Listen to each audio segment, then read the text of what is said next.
Good morning, November 20th. Today, Ezekiel 14th through 15 and James 2. Ezekiel, as I'm reading this, and I'm seeing that he's doing some of the main things that we're called to do. Read the word and be in prayer, and they're not getting any success out of it. But matter of fact, they're seeing quite the opposite. Some of the things are continuing to happen, and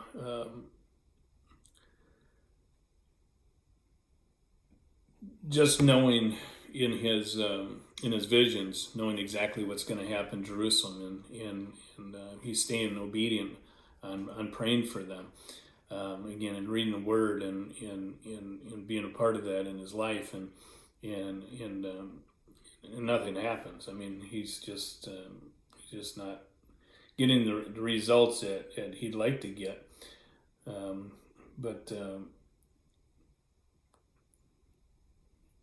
verse 4, it says, "Therefore speak to them and say to them, Thus says the Lord, every one of the house of Israel who sets up his idols in his heart and puts before them what causes him to stumble into the iniquity, and then comes to the prophet, I, the Lord, will answer him who comes according to the multitude of his idols, that I may seize the house of Israel by their heart, because they are all estranged from me by their idols."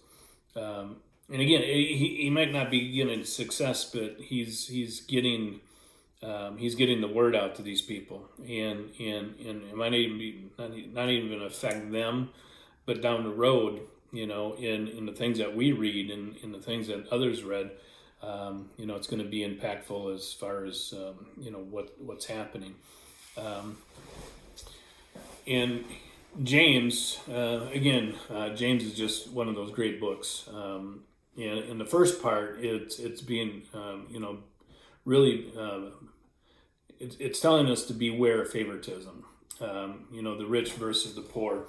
And when we owned our own business, I took that motto very seriously. To be honest with you, I always told our people, treat the ones who bring the smallest jobs in as well as you do the ones with the big jobs. And human nature sometimes makes us, cater to the big dog, so to speak. But we need to be conscious of that, and it says that don't be doing that. And even in the church myself, that's a lot of reasons why I don't like knowing. I don't like knowing who gives what. A lot of times you can tell, if I guess if someone's a little bit more wealthier than the other, but I appreciate when people are able to give, heart give, not because they can write a big check, but because they do it from the heart. And when you do that, it's like the woman with the one mite. God, thought more highly on her than the ones who were able to give a lot, because she was able to give out of her heart, because of her devotion. And to be honest, that's how God looks at us. It's not about how much we can give, but it's the content of our heart, how we are giving. So, and as a pastor, I try not to do that, show favoritism, and I hope I succeed with that, because I've had other churches I've served at that you had doctors and lawyers and different people that obviously made pretty good money, but I always thought it was neat when they didn't act any different, than anybody else. So it's not hard not to treat other people differently when those people aren't treating each other differently. So I don't know if that makes sense. It does to me. But anyways, that's how I look at those kind of things. But the second half of James 2, faith without works is dead. And again, this is not saying we're saved by works. This is saying that because we do have faith. And let me put it this way. I always like looking at it. We don't work to be saved, but we work because we are saved.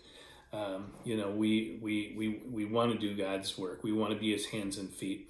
So by someone's faith, usually, we can tell where their faith is. Not necessarily that they believe in Jesus Christ any more, any less, but they're the ones who are actually putting the rubber to the road and doing some great things. But that for me is how I look at this. We're working because we have the faith in Jesus Christ, not to get that salvation by our works. So we get that by grace alone and by God's mere love to us. So again, I enjoy James, but make sure you're reading through Ezekiel really good. Again, a lot of good things in the scriptures. As far as what we read today, and as we continue to grow and develop, Ezekiel kind of opens it up again to how not to live, how not to do things. And it's given us saying in chapter 15, we're outcasts of the vine, we're removed from the vine. If we're not, connected, and that goes into John 15, the fruit of the vine, and being connected to that, Jesus being the vine and we're the branches, and we just need to stay connected to that and don't allow things to consume us that aren't of God and for God. So again, read it and really look through it, because there's a lot of good stuff in here today. So God bless you all. Have a great weekend coming up.